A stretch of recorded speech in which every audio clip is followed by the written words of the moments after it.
Hello, welcome to the Abyss.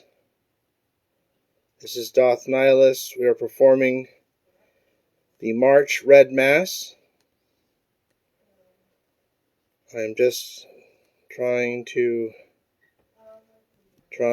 find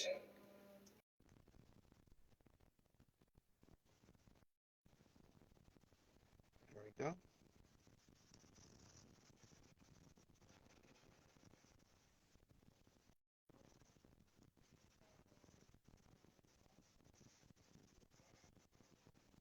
So tonight's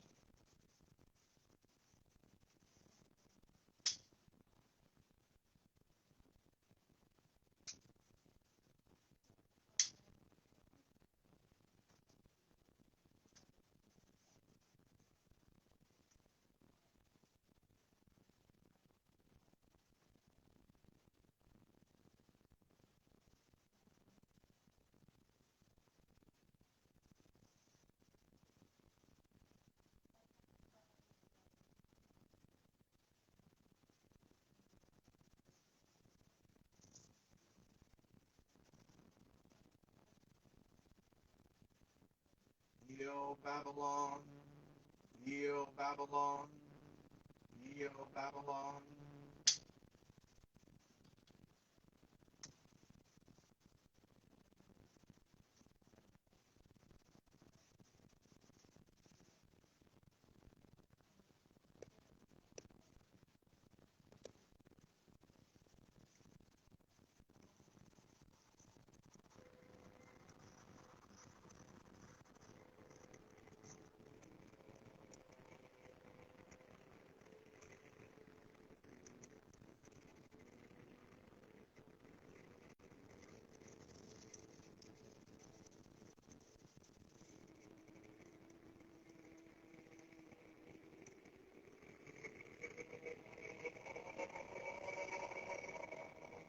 Flame is Our Lady.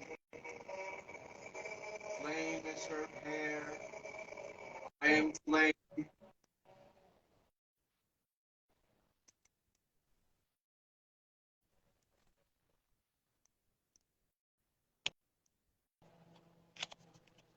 Oh, wait.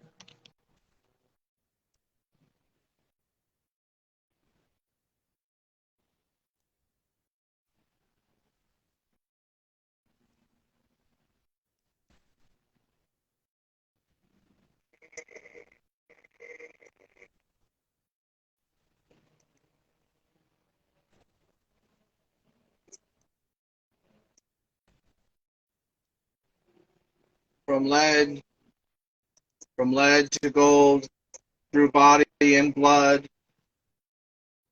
In nomine Babylon. Amen.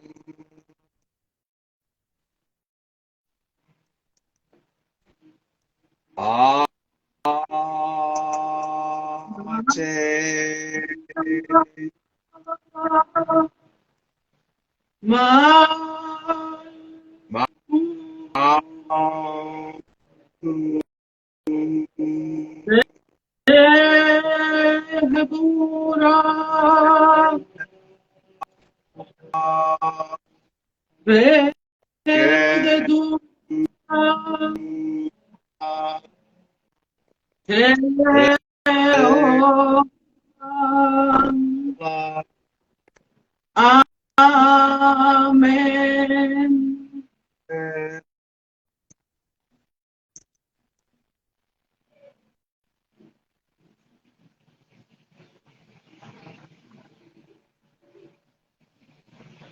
Yo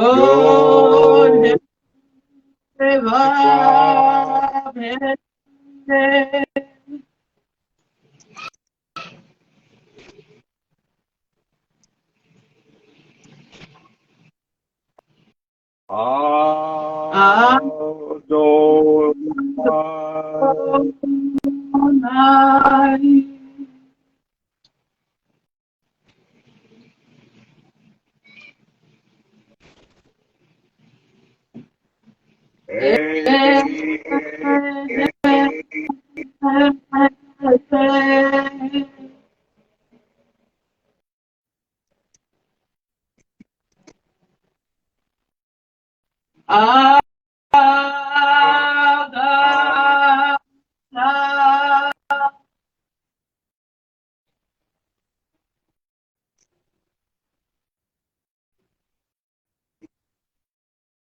Before me stands before me, Raphael.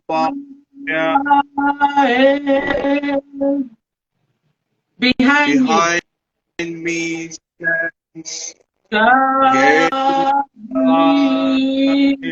Gabriel. To my right, On my hand, Michael.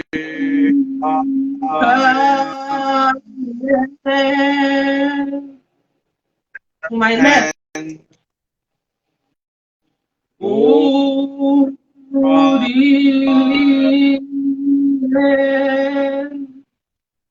about me flames the pentagram, and in the column shines the six-rayed star. Ate.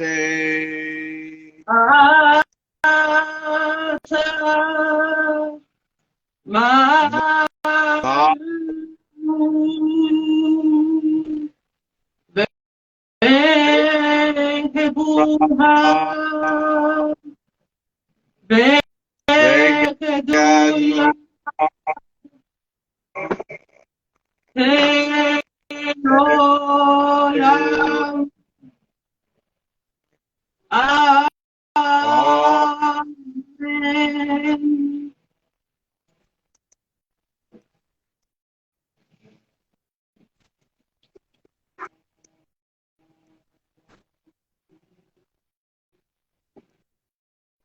Do what thou wilt shall be the whole of the law. Love is the law, love under will. There is no law beyond do what thou wilt.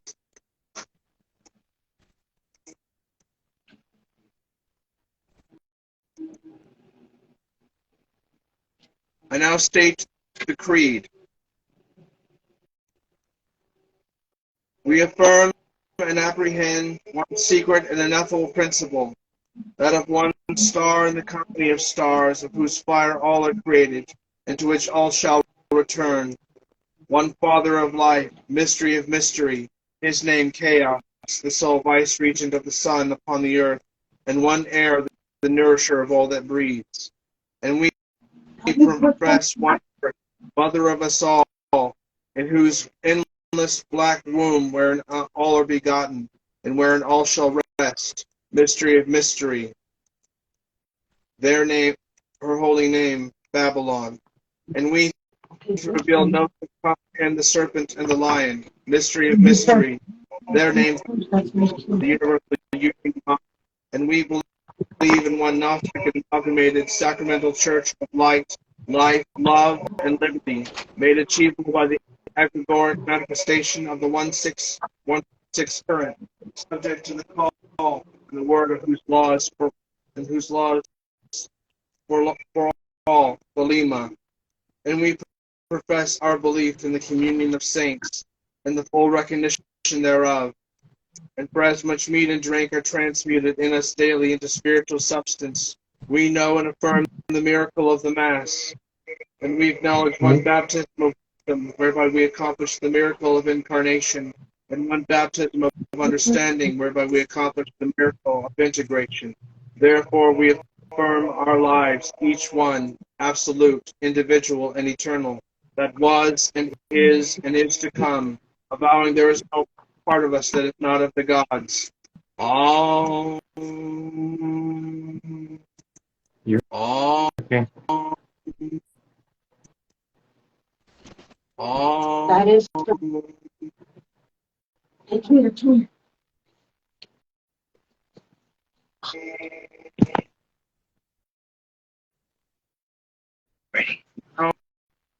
I present to you Sister Christiana. Diana.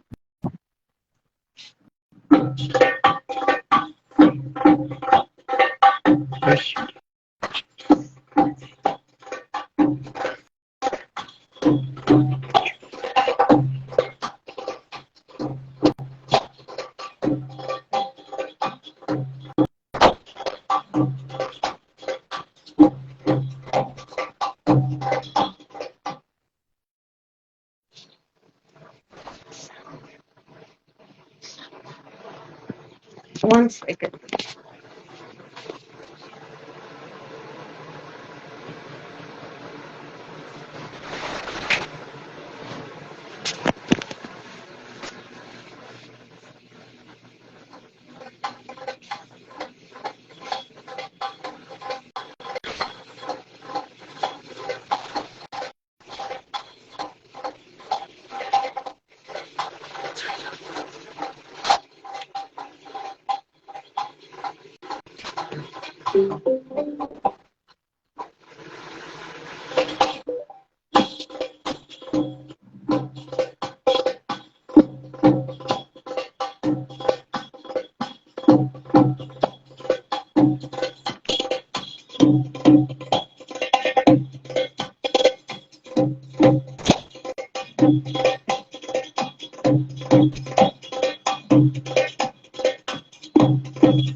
Thank you, Sister Christiana, for a lovely performance.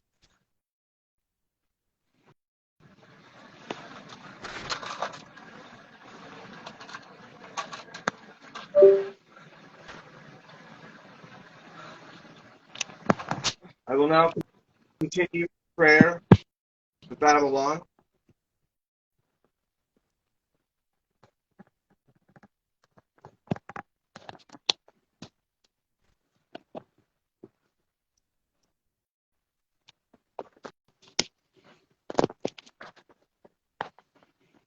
Hail, Babylon, full of grace.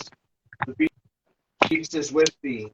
Blessed art thou amongst whores, and blessed is the fruit of thy womb. Holy Babylon, mother of abominations, gather our blood in thy golden cup of thy fornication. In nomine Babylon, Amen.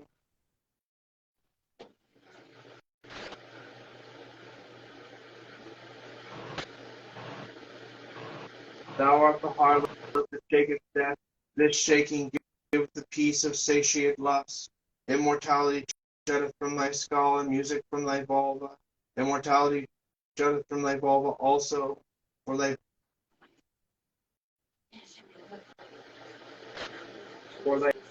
whoredom is a sweet scent,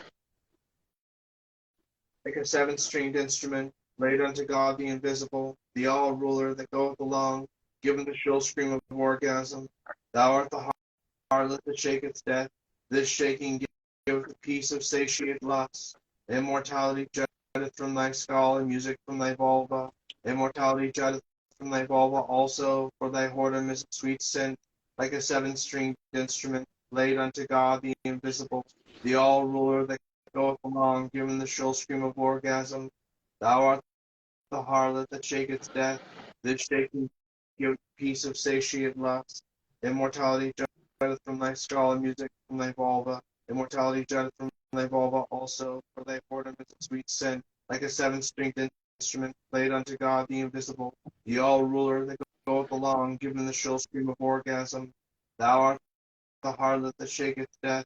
This shaking giveth the peace of satiate lust. Immortality jutteth from thy skull, and music from thy vulva.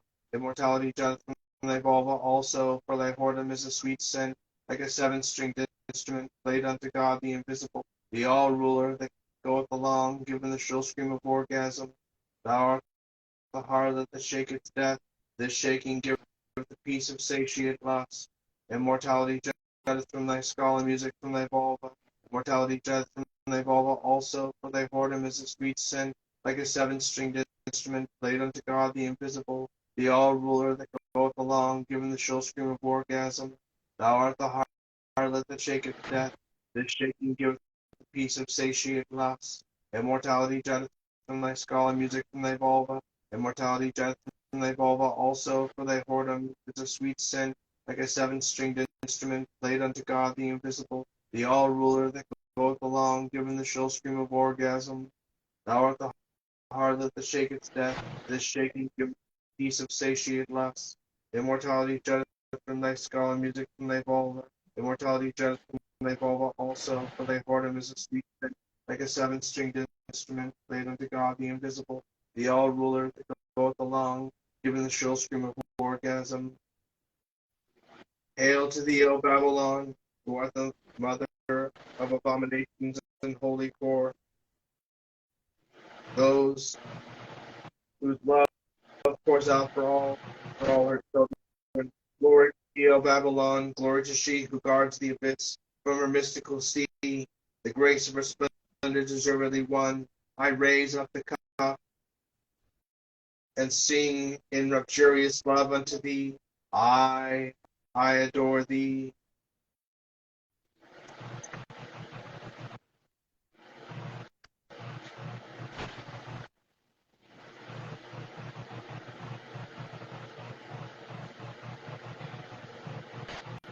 Tonight's reading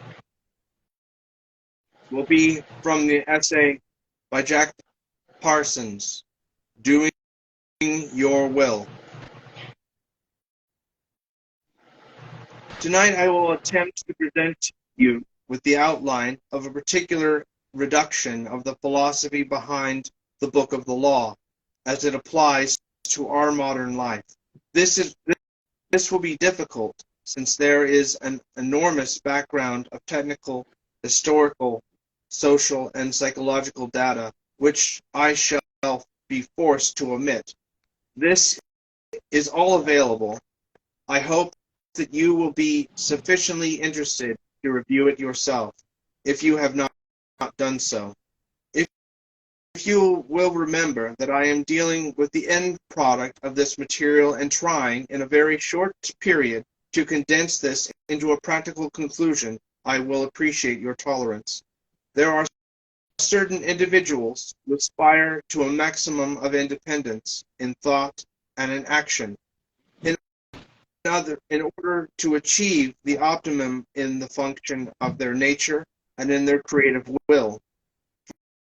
From among such will come the dreamers and creators, the leaders and revolutionaries, artists and poets, scientists. All that we know of progress and of culture has come from them, all out of the Neolithic swamp, by fire and air, by earth and water, and by the creative word, has come from those minds, from those hands. The anthropoid mind fears and mistrusts such sorts, and rides an unwilling ape on the coattails of the creative evolute, unwilling, unwitting, and often something more than that. In the indomitable will of the first order genius, there is sufficient ferocity or subtlety to overcome aberral opposition, although the manifest result is usually post-mortem over a somewhat mutilated corpse.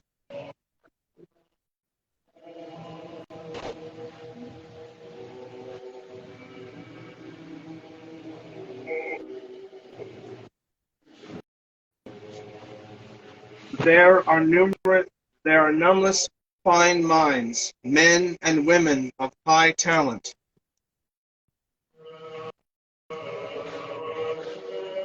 and culture, who, lacking a little in the internal certainty or facing an overwhelming social opposition, have descended into futility and failure. We propose a philosophy and a way of life having a pragmatic appeal to such minds. A vast number of the human race have the mentality of slaves. Following Barnum, we can also deduce an appropriate number of slave masters. There is no criticism here. The orders of nature are obvious and acceptable to the philosophic, but to the slave mind there is often something unendurable in the notion of freedom and independence. It would have all men as its brothers in bondage. With this, the slave masters are in full accord. It would be tedious to examine the techniques by which slavery has been fostered, the superstitious and authoritative devices, religious, political, social, and economic, which have forged the chains. All philosophies conceiving the universe of nature as sorrow and the nature of man as sin have been constructed to palliate sacrifice, expiation, and obedience. God and Pope and King, society, humanity, the people, proletariat, the family, war, the national emergency, and all the other boogies from the armory of fear have been summoned to confront the non-groveler, and those psychological weapons have been terribly enhanced. This is obvious, and there is room in the world for animal acts and animal trainers. but not more than enough room. If the individual abdicates his independence in the face of this rabbit hypnosis, this prestidigitation, then he has deserved the bondage into which he is delivered. It is a matter of balance. The leopard won't change his spots, not very rapidly, nor is it needful that he should. It is only needful that the lion take his proper place in the jungle and keep the leopard and the rabbit where they belong. The creative individual must take his place as a creative leader in society. He must fulfill his destiny and his responsibility. He can achieve both in fearlessly following his creative will, his own truth, an inevitable corollary. He must know and assist others who strive to do likewise. Then by leading the slaves a little out of slavery, and the masters a little into humanity and culture, maintaining all the while his own inviolable independence, he will achieve that balance which alone gives significance to the human story. This exposition of human rights of man is a statement of first principle. You are referred to Crowley's works, the writings of Nietzsche, Mencken, and Bertrand Russell, Emerson's essay on self-reliance, and the Declaration of Independence and Bill of Rights in the American Constitution. Here I am not unduly concerned with theory, but rather with you, who, like myself, have independently reached these conclusions, and who are interested in a practical reduction. Freedom is twofold. There is the freedom within and the freedom without. And like all things, the first freedom starts at the home plate.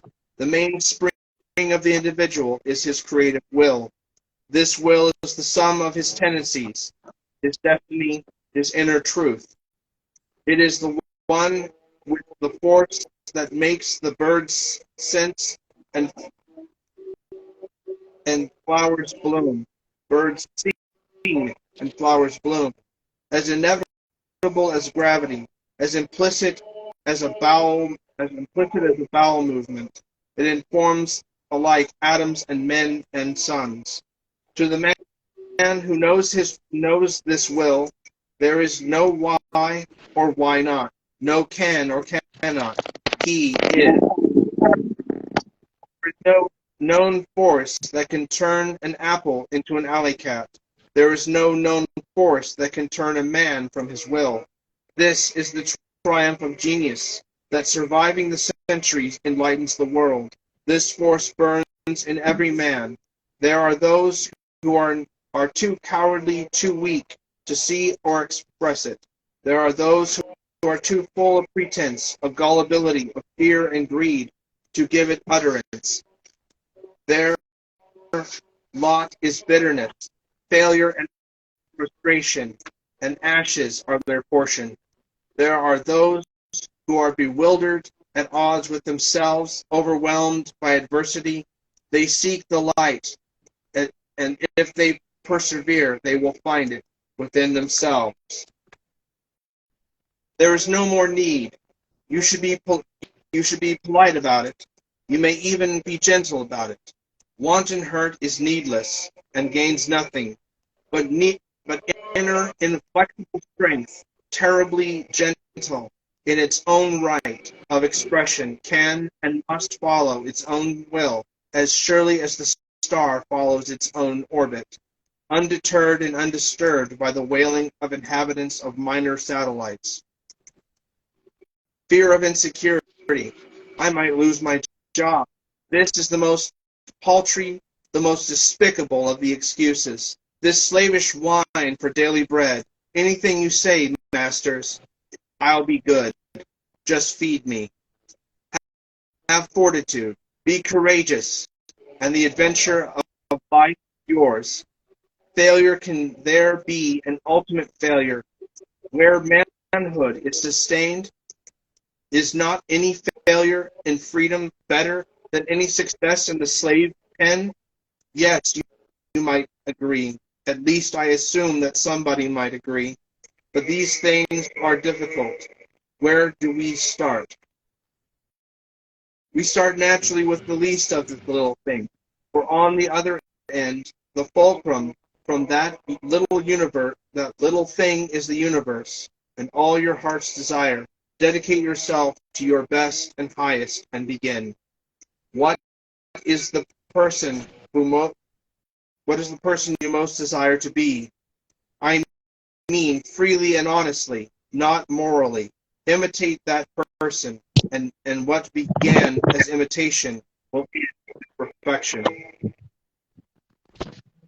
From such harmony will on before inform the mind. He who has opened the way to nature will not wait long to know his way.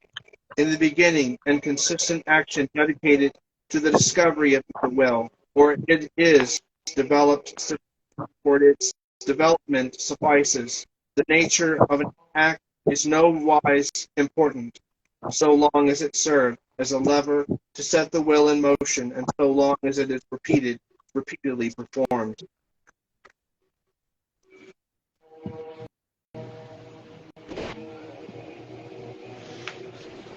And in light of that, I am going to read the sermon, for which today's topic will be on the nature of will.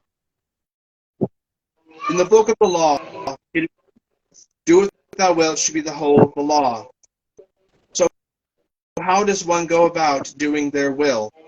First of all, one must understand the nature of will and how it differentiates from the whims of the conscious mind. For as Crowley states, do what thou wilt does not mean do what you like. It is the apotheosis of freedom, but it is also the strictest possible bond. The true will directs the individual towards their purpose in life, and accomplishing that one finds joy in existence, so long as they accomplish it without lust or result, which refers to the machinations of the conscious mind that impedes one's true will. For pure will, unassuaged of purpose, delivered from the lust of result, is every way perfect. Liber al. 144. Do what thou wilt, then do nothing else. Let nothing deflect thee from this austere task. Liberty is absolute to do thy will, but seek to do any other thing, whatever, and the obstacles must arise. Every act that is not in definite course of that orbit is erratic and hindrance. Will must not be two, but one. The true will operates in perfect harmony with the universal will, and by extension, the true will must also fit the nature of each individual. In order for the individual to follow their true will, every day self-instilled inhibitions have to be overcome. This is accomplished through the balancing of opposing thoughts within one's mind, bringing one's conscious mind in alignment with their unconscious true will. The great work is the uniting of opposites. It may mean the uniting of the soul with God, of the microcosm with the macrocosm, of the female with the male, of the ego with the non-ego, or whatnot. Purposely looking at one's choices through the lens of one's true will, ask yourself, does this align with my true will? If it does, proceed. If it does not, forsake the action and continue following your true will. Crowley also states, concentrate on thou hast no right but to do thy will. The point is that any possible act is to be performed if it is a necessary factor in that equation of your will. Any act that is not such a factor, however harmless, noble, virtuous, or whatnot, is at the best a waste of energy. But there are no artificial barriers on any type of act in general. The standard of conduct has one single touchstone. There will be every kind of difficulty in determining whether, by this standard, any given act is right or wrong. But there should always be no confusion. No act is righteous in itself, but only in reference to the true will of the person who proposes to perform it. The true will does not spring from the conscious mind, but rather from the interplay between the higher self and the universe.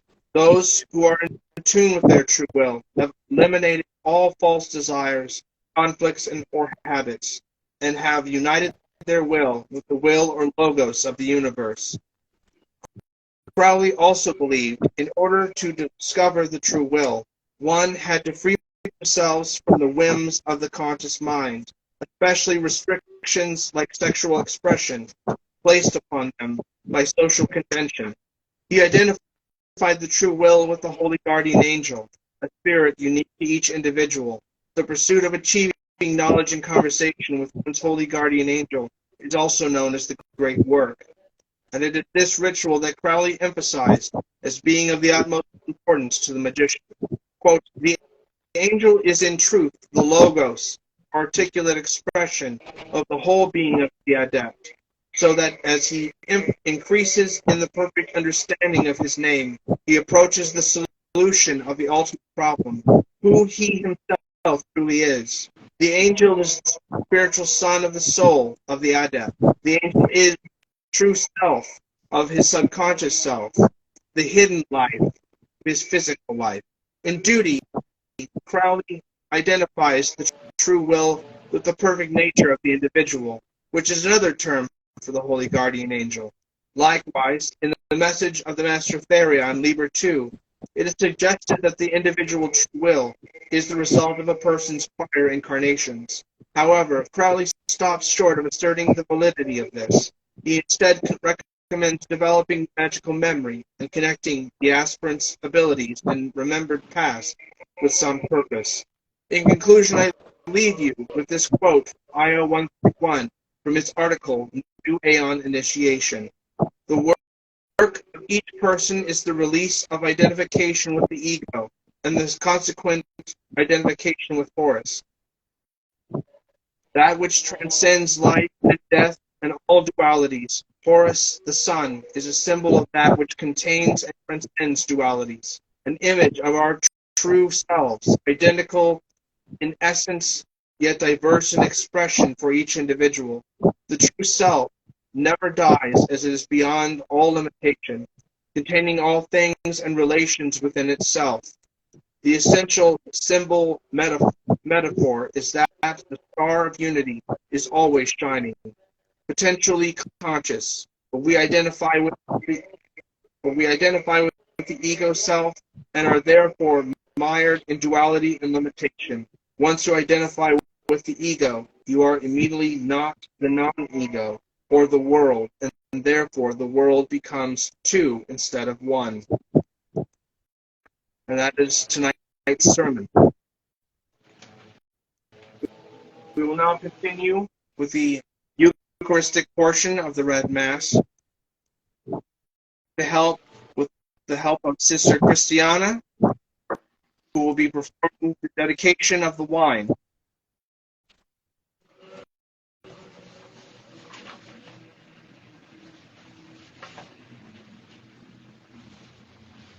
O great Mother, holy is thy name, Babylon, so filled with mirth. Thy reign is come, thy will is done. Here is the bread, here is the blood. Bring me through the abyss to thy gate. Embrace me and bless me, O Scarlet Mother, crowned matron of our brotherhood. Take me now, accept the sacrifice offered under the dome.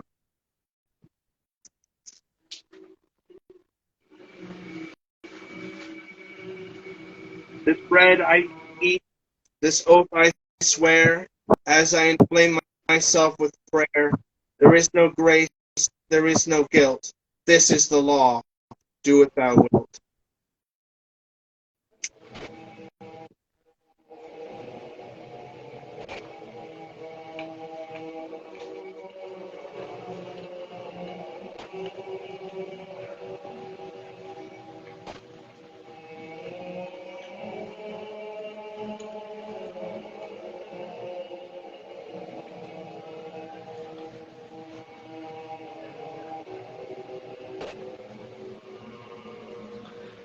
Glory unto the scarlet woman, Babylon, the mother of abominations, that rideth upon the beast, for she hath spilt the blood in every corner of the earth. And lo, she hath mingled it in the cup of her whoredom.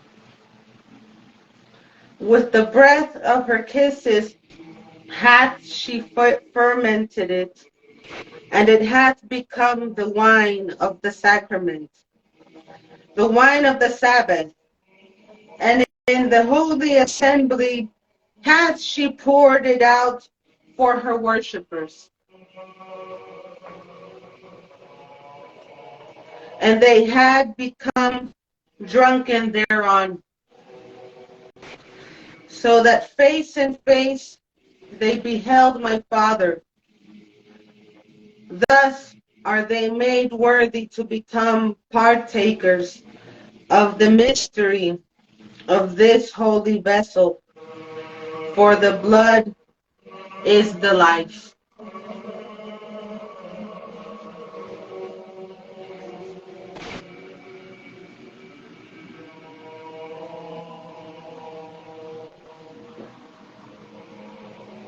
O Babylon, Babylon, beloved, come now, partake of the sacrament. Own this sanctuary. Take me now. Let me get drunk with the wine of your dissolution. May our kisses corrupt me unto death. Accept this sacrifice offered under will.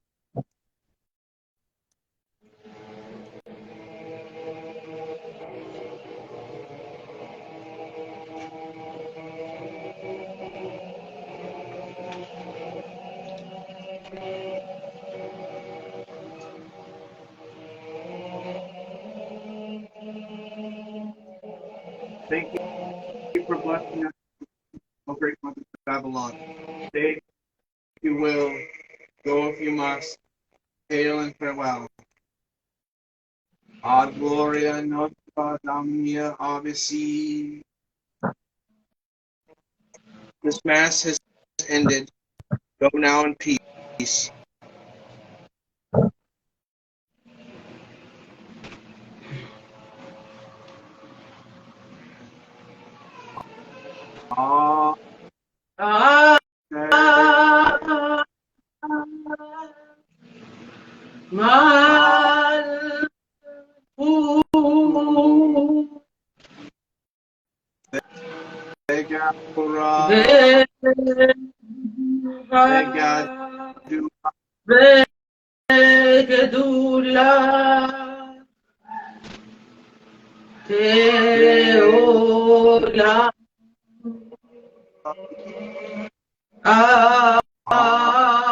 Amen.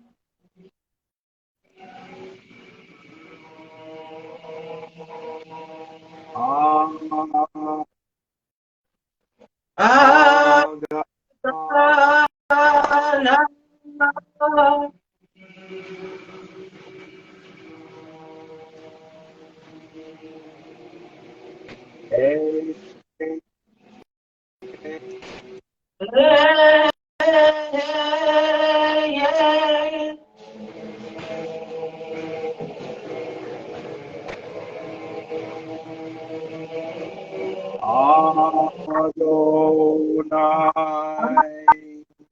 Adonai.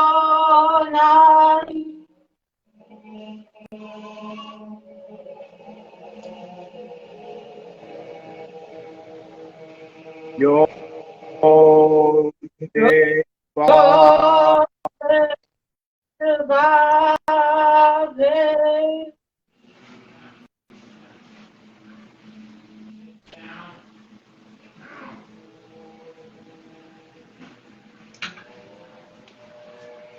156.93.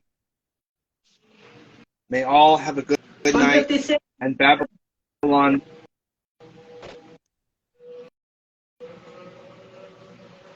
And thank you, Sister Christiana, for your lovely dance and for your assistance with this Mass. Thank you. Thank you for having me. You are most welcome. Have a wonderful night. You too. Bye.